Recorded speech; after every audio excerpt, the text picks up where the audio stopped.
chia seeds green tea bu thagadi weight loss ya compulsory tawrani ko la leba sung tawroi ba ai explain tawjara ke ko ahan boy ko akoi chia seeds se weight loss ki mata ya me recommend taw na po ne ko ai de weight loss ta na ba weight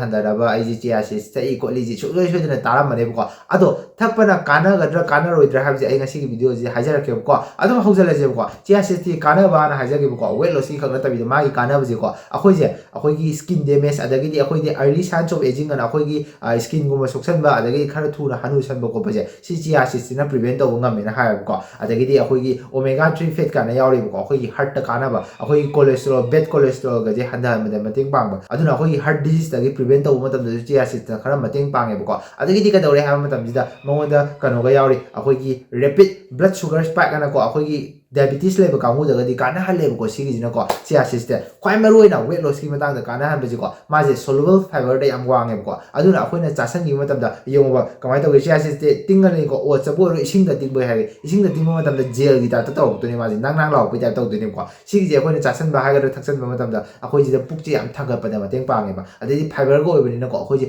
tum maroi ba pang na tum maroi di phatta ba lom da na ti ko kui na chang ani tum ba da aduna puk ji dum thangal ani puk thangal am ni na akhoi ji atop pa chaning thang ba phawra roi ko aduna ka dawre akhoi je weight loss taw da mateng pang ani ba akhoi na binge eating taw da ba ama ong cha sang da ba charam lam ba phawdra ba di cha dre da na aduna ka dawre weight loss taw da mateng pang ani ba sigi ne ba ko top reason ha ga di weight loss ki da chia seeds recommend taw na ba ha ga di ko hoji ki kwai dai kana ba weight loss ki da ha ga di hoji ki soluble fiber da wa nga ma je puk thang ga pa da yam chaw mateng pang ba ji gi ne ba si ji na khoi je weight tar pa da mateng pang e kamai na pang ngo ha ba matam ji da kano taw wa tare yam cha san da ba gi sida ina ha gi ba ka sa bro kaino weight loss tawda mateng pangi nang ngai do haya khawala ko matam di weight chunga ta roi haider na hai gi ko chumme ba du jo ai mo har ke ko chia seeds boro any supplement boro ko just ma je macha ma khata ne mo ni help to du ji aduna nang chia seeds ta ga weight loss ya compulsory to ni have like ba ai am thing na re si ji nu pi jana khare hele ko nu pi ai ma na bi ju le ma jo ai na library de pu mo ta smart chia seeds le me ko ai di thak te ko chia seeds te ada ma ha le ko ai weight ta ra thai ni ada ai na ko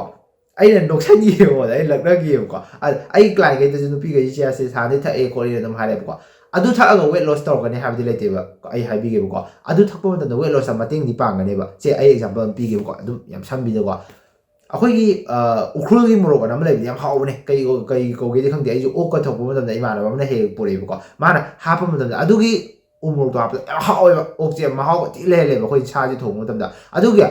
ado adugi umurok to khatana raba adugi poto hawalisi adugi nate ko adugi umurok to phajana haw po oi ha ga ko ok to yadraba or ai de thum phajana haptraba tilo phajana haptraba chanam phajana haptraba adu re ga di ai hinjang do sunga haw roiba sigi je chap mane ba weight loss ki matam nang chia se che phajana nang gi thakom thok pa tha ba ayuk ta ga pan thakai ra ko ai nang supplement bo ro kai ro ame green tea bo ro green tea ki matang ai pan bu palak tu je to pal ro ai do je chia se ki matang de example pisal la ba nang chia se bu thakira ama bu thakira ko phajana ne ngasa gi ai ha do umurok to pana haw bo oi ge ra ko nang umurok phajana thakira adi umurok je mo lo je ha je thum phajana thakira thum je mo lo je ha je ba chanam phajana thakira sumai taw dana ne nang ne ama khak ta focus pi be ya ro ba nang na thum phajana tha ga jo atop da soi de ya ro ba umurok to phajana haw ro ga jo nang na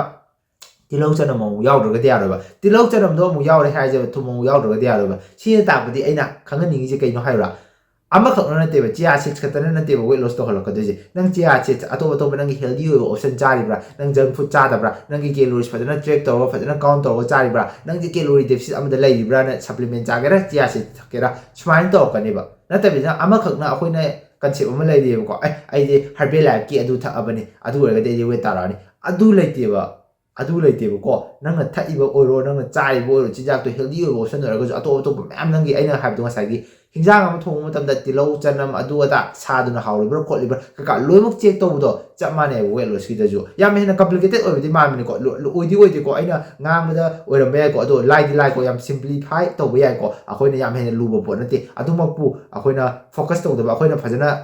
khal la ga ne thada da dia de ba chia chi ka tha ga weight loss to ka ne have di lai te akoi na to pa akoi ayuk ta na kai chari ning dang na kai chari ning din na kai chari akoi healthy oi na chari bra calories phajana count to cha simai to khala ko matam da ne weight loss to do ji aduna ai hajage ba green tea gi matang da ga palar ko chia se thakpa khakta ne weight loss to kani have the like te si ha nai chia se sakan wa ne te ko yam phai mo da pha pha ma yauri adum nang thakpi ko shwa ba te adu khakta focus pi gano to ba ma da lo focus pi bi si ne wari ko aina se mi je thoi gi ne sumai to da khoi na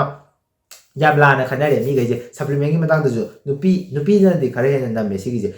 ꯁꯄ꯭ꯂꯤꯃꯦꯟꯁꯦꯀꯣ herbal ꯂꯥꯏꯐꯀꯤ supplement ꯊꯛꯑꯅꯤ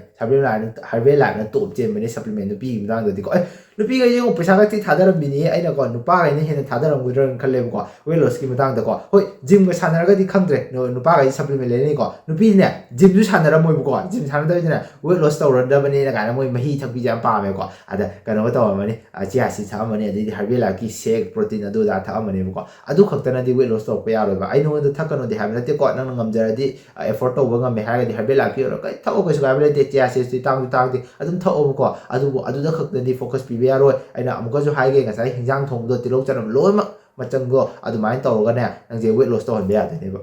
ꯁꯤ ꯌꯦꯡꯉꯨ ꯂꯥꯏꯗꯤ ꯂꯥꯏꯕꯅꯤꯀꯣ ꯀꯩꯅꯣ ꯐꯨꯗꯀꯤ ꯃꯇꯥꯡꯗꯁꯨ ꯑꯩꯈꯣꯏ ꯂꯨꯕ ꯃꯥꯜꯂꯣꯏ ꯍꯣꯏ ꯂꯨꯕꯗꯤ ꯃꯥꯜꯂꯝꯒꯅꯤ ꯃꯔꯝꯗꯤꯀꯣ ꯑꯩꯁꯦ ꯑꯃꯨꯛ ꯑꯩꯅ ꯍꯤꯟꯖꯥꯡ ꯊꯣꯡꯕ ꯈꯣꯠꯄ ꯑꯝꯇ ꯍꯩꯇꯦꯕ ꯑꯩꯁꯦ ꯊꯣꯡ ꯊꯥꯛꯄ ꯑꯝꯇ ꯍꯩꯇꯦꯕ ꯑꯗꯨꯅ ꯑꯩ ꯍꯧꯖꯤꯛ ꯌꯦꯟ ꯊꯣꯡꯕꯕꯨ ꯍꯩꯇꯦꯕ ꯑꯩ ꯁꯦꯡꯅ ꯑꯗꯨꯅ ꯇꯤꯜꯍꯧ ꯀꯌꯥꯝ ꯍꯥꯞꯀꯅꯤ ꯆꯅꯝ ꯀꯌꯥꯝ ꯍꯥꯞꯀꯅꯤ ꯍꯥꯏꯕꯁꯦ ꯑꯩ ꯈꯪꯗꯦꯕ ꯑꯗꯨꯅ ꯑꯩꯁꯨ ꯈꯤꯇꯪ ꯂꯨꯕꯒꯗꯤ ꯃꯥꯟꯅꯦꯕ ꯑꯗꯣ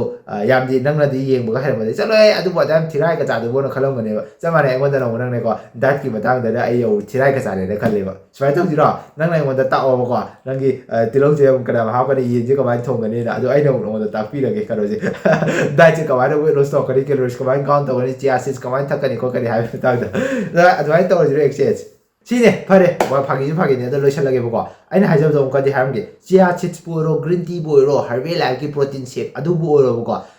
ꯑꯩꯈꯣꯏꯅꯅꯦ ꯑꯗꯨꯈꯛ ꯊꯛꯄ ꯃꯇꯝꯗꯅꯦꯀꯣ ꯑꯩꯈꯣꯏ ꯋꯦꯠ ꯂꯣꯁ ꯇꯧꯔꯛꯀꯅꯤ ꯍꯥꯏꯕꯗꯤ ꯂꯩꯇꯦꯕꯀꯣ ꯑꯗꯨꯅ ꯍꯦꯜꯞ ꯇꯧꯍꯟꯕꯗꯤ ꯌꯥꯏꯑꯕ ꯑꯗꯨꯕꯨ ꯑꯗꯨꯗ ꯌꯥꯝ ꯍꯦꯟꯅ ꯐꯣꯀꯁ ꯄꯤꯔꯨꯒꯤꯅꯣꯕ ꯅꯪ ꯅꯁꯥꯒꯤ ꯀꯦꯂꯣꯔꯤ ꯗꯦꯐꯤꯁꯤꯠ ꯑꯃ ꯍꯥꯟꯅ ꯑꯩꯈꯣꯏꯅ ꯁꯥ ꯊꯣꯡꯕ ꯃꯇꯝꯗ ꯁꯥꯗ ꯍꯥꯟꯅ ꯐꯣꯀꯁ ꯄꯤꯕꯗꯣ ꯁꯥꯗꯣ ꯌꯥꯎꯗ꯭ꯔꯒꯗꯤ ꯅꯪꯅ ꯇꯤꯜꯍꯧ ꯍꯥꯞꯀꯦꯔꯥ ꯑꯗꯣ ꯀꯩꯝ ꯃꯋꯥ ꯂꯧꯗ꯭ꯔꯦꯗꯅꯀꯣ ꯑꯗꯣ ꯁꯥꯗ ꯍꯥꯟꯅ ꯐꯣꯀꯁ ꯄꯤꯌꯣꯕ ꯁꯥꯁꯦ ꯍꯥꯟꯅ ꯂꯩꯔꯕ ꯃꯇꯨꯡꯗ ꯅꯪꯅ ꯑꯇꯣꯞ ꯑꯇꯣꯞꯄ ꯇꯤꯜꯍꯧ ꯈꯔ ꯍꯥꯞꯀꯦ ꯎꯈ꯭ꯔꯨꯜꯒꯤ ꯎꯃꯣꯔꯣꯛꯇꯣ ꯍꯥꯞꯀꯦ ꯑꯗꯨꯃꯥꯏꯅ ꯆꯅꯝꯒꯁꯦ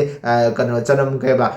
ꯑꯆꯧꯕꯤꯗꯨꯅ ꯍꯥꯎꯇꯦ ꯃꯀꯨꯞ ꯃꯀꯨꯞꯅ ꯑꯩꯁꯦ ꯍꯥꯎꯕ ꯍꯥꯎꯇꯕꯗꯤ ꯈꯪꯉꯦ ꯑꯩ ꯏꯁꯥꯗ ꯁꯦꯝꯖꯗ꯭ꯔꯒꯁꯨꯀꯣ ꯑꯩꯈꯣꯏ ꯃꯥꯅ ꯍꯥꯏꯕꯒꯤ ꯑꯄꯤꯛꯄꯗꯨꯗꯤ ꯑꯩꯅ ꯍꯥꯎꯕꯒ ꯑꯄꯤꯛꯄ ꯂꯩꯔꯒꯦ ꯀꯥꯏꯅ ꯑꯗꯨꯃꯥꯏꯅ ꯅꯪ ꯍꯔꯕꯦꯜ ꯂꯥꯏꯐꯀꯤ ꯑꯣꯏꯔꯣ ꯑꯗꯨꯒ ꯆꯤꯌꯥ ꯁꯤꯗꯁ ꯑꯗꯨꯗ ꯍꯥꯞꯆꯤꯜꯂꯛꯄꯗꯤ ꯌꯥꯏꯕꯀꯣ ꯑꯗꯨꯕꯨ ꯅꯪꯅ ꯁꯥꯁꯦ ꯍꯥꯟꯅ ꯐꯣꯀꯁ ꯄꯤꯌꯣꯕ ꯁꯥꯁꯦ ꯍꯥꯟꯅ ꯐꯣꯀꯁ ꯄꯤꯕꯁꯦ ꯋꯦꯠ ꯂꯣꯁꯀꯤꯗ ꯍꯥꯏꯖꯤꯜꯂꯒꯦ ꯀꯦꯂꯣꯔꯤ ꯗꯦꯐꯤꯁꯤꯠ ꯑꯃꯗ ꯍꯥꯟꯅ ꯂꯩꯕꯤꯌꯣꯕꯀꯣ ꯁꯤꯅꯤ ꯂꯣꯏꯁꯤꯜꯂꯒꯦꯀꯣ ꯁ꯭ꯋꯥꯏꯗ ꯅꯪ ꯑꯗꯨꯒ ꯋꯦꯠ ꯂꯣꯁꯇꯨ ꯑꯗꯨꯝ ꯅꯁꯥ ꯅꯇꯣꯝꯇ ꯇꯧꯒꯥꯏꯔꯣ ꯑꯗꯨꯒ ꯀꯩꯒꯨꯝꯕ ꯅꯪꯅꯀꯣ ꯅꯪꯁꯦ ꯋꯦꯠ ꯇꯥꯅꯤꯡꯕ ꯅꯪꯁꯦ ꯋꯦꯠ ꯂꯣꯁ ꯇꯧꯅꯤꯡꯕ ꯑꯗꯨꯒ ꯅꯪꯒꯤ ꯄꯨꯟꯁꯤꯗꯣ ꯆꯦꯟꯖ ꯇꯧꯕꯤꯕꯗ ꯑꯩꯅ ꯒꯥꯏꯗ ꯇꯧꯕꯤꯕ ꯄꯥꯝꯃꯒꯗꯤ ꯗꯦꯁꯀ꯭ꯔꯤꯞꯁꯟꯒ ꯄꯤꯟ ꯀꯃꯦꯟꯒꯗ ꯌꯥꯎꯔꯤꯕ ꯂꯤꯡꯗꯣ ꯑꯗꯨꯗ ꯆꯪꯉꯒ ꯅꯁꯥꯒꯤ ꯔꯦꯖꯤꯁꯇꯔ ꯇꯧꯁꯟꯕꯤꯔꯣ ꯑꯩ ꯏꯁꯥꯃꯛꯅ ꯀꯦꯖꯤ 35 ꯇꯥꯔꯒ ꯋꯦꯠ ꯂꯣꯁ ꯇꯧꯔꯛꯈꯤꯕ ꯕꯣꯗꯤ ꯇ꯭ꯔꯥꯟꯁꯐꯣꯔꯃꯦꯁꯟ ꯇꯧꯔꯛꯈꯤꯕ ꯑꯩꯒꯤ ꯀ꯭ꯂꯥꯏꯟꯅ ꯀꯦꯖꯤ 35 ꯍꯦꯟꯅ ꯇꯥꯕ 10 ꯍꯦꯟꯅ ꯇꯥꯕꯗ ꯁꯤꯖꯤꯟꯅꯈꯤꯕ ꯋꯦꯠ ꯂꯣꯁ ꯃꯦꯊꯠꯁ ꯀꯩꯗꯣ ꯍꯧꯕꯗꯒꯤ ꯂꯣꯏꯕꯧ ꯌꯥꯝ ꯁꯤꯝꯄꯜ ꯑꯣꯏꯅꯀꯣ ꯁ꯭ꯇꯦꯞ ꯕꯥꯏ ꯁ꯭ꯇꯦꯞ ꯑꯩꯅ ꯇꯥꯛꯆꯗꯣꯏꯅꯦ ꯑꯗꯨꯅ ꯃꯈꯥꯒꯤꯗ ꯄꯤꯔꯤꯕ ꯂꯤꯡꯗꯣ ꯑꯗꯨ ꯆꯪꯉꯒ ꯅꯁꯥꯒꯤ ꯁꯤꯠ ꯔꯦꯖꯤꯁꯇꯔ ꯇꯧꯁꯟꯕꯤꯔꯣ ꯕꯥꯏ ꯕꯥꯏ ꯁꯥꯌꯣꯅꯥꯔꯥ